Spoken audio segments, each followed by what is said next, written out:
মধ্যপ্রাচ্যে চলমান উত্তেজনার মধ্যে নতুন করে আলোচনায় এসেছে ইরানের সর্বোচ্চ নেতৃত্ব। যুক্তরাষ্ট্র ও ইসরায়েলের যৌথ হামলার প্রথম দিনেই ইরানের নবনিযুক্ত সর্বোচ্চ নেতা মুজতবা খামেনি গুরুতরভাবে আহত হয়েছেন বলে দাবি করেছে প্রভাবশালী মার্কিন সংবাদপত্র দ্য নিউ ইয়র্ক টাইমস। বুধবার ১১ মার্চ প্রকাশিত এক প্রতিবেদনে ইসরায়েলি ও ইরানি কয়েকজন কর্মকর্তার বরাত দিয়ে এই তথ্য জানানো হয়েছে। প্রতিবেদনে বলা হয়েছে, যুদ্ধের একেবারে শুরুর দিকে চালানো একটি হামলার সময় বিস্ফোরণের ধাক্কায় মুজতবা খামেনির পায়ে গুরুতর আঘাত লাগে। ৫৬ বছর বয়সী মুজতবা খামেনি সম্প্রতি তার পিতা আলী খামেনির উত্তরসূরি হিসেবে ইরানের সর্বোচ্চ নেতার দায়িত্ব গ্রহণ করেন। দীর্ঘ সময় ধরে ইরানের সর্বোচ্চ ক্ষমতায় থাকা আলী খামেনি যুদ্ধ শুরুর প্রথম দিনেই নিহত হয়েছেন বলে বিভিন্ন আন্তর্জাতিক গণমাধ্যমে খবর প্রকাশিত হয়। সেই ঘটনার পরপরই দেশটির ক্ষমতার শূন্যতা পূরণ করতে দ্রুততার সঙ্গে মুজতবা খামেনিকে নতুন সর্বোচ্চ নেতা হিসেবে ঘোষণা করা হয়। তবে দায়িত্ব গ্রহণের পর থেকে এখন পর্যন্ত তিনি জনসমক্ষে বা রাষ্ট্রীয় টেলিভিশনে কোনো ভাষণ দেননি।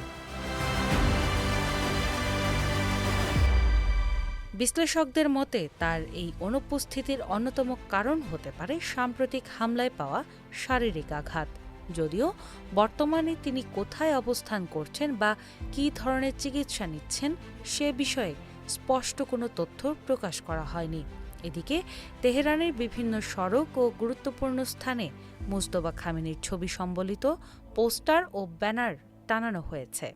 নতুন নেতাকে ঘিরে সমর্থন প্রদর্শনের চেষ্টা দেখা গেলেও তার দীর্ঘ অনুপস্থিতি সাধারণ মানুষের মধ্যে নানা প্রশ্ন ও জল্পনার জন্ম দিয়েছে। রাজনৈতিক বিশ্লেষকদের মতে ইরানের বর্তমান পরিস্থিতিতে এই খবরটি অত্যন্ত তাৎপর্যপূর্ণ। কারণ একদিকে দেশটি যুদ্ধকালীন উত্তেজনার মধ্যে রয়েছে, অন্যদিকে সদ্য দায়িত্ব নেওয়া সর্বোচ্চ নেতার শারীরিক অবস্থাকে ঘিরে অনিশ্চয়তা তৈরি হয়েছে। এর ফলে প্রশাসন ও সামরিক নেতৃত্বের উপর বাড়তি চাপ তৈরি হতে পারে।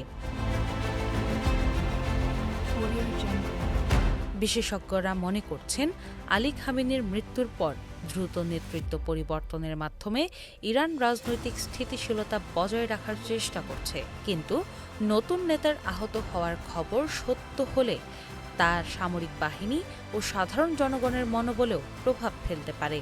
তবে ইরানের রাষ্ট্রীয় গণমাধ্যম বা সরকারি কোনো সূত্র এখন পর্যন্ত মুজতবা খামেনির আহত হওয়ার বিষয়ে আনুষ্ঠানিকভাবে কিছু নিশ্চিত করেনি।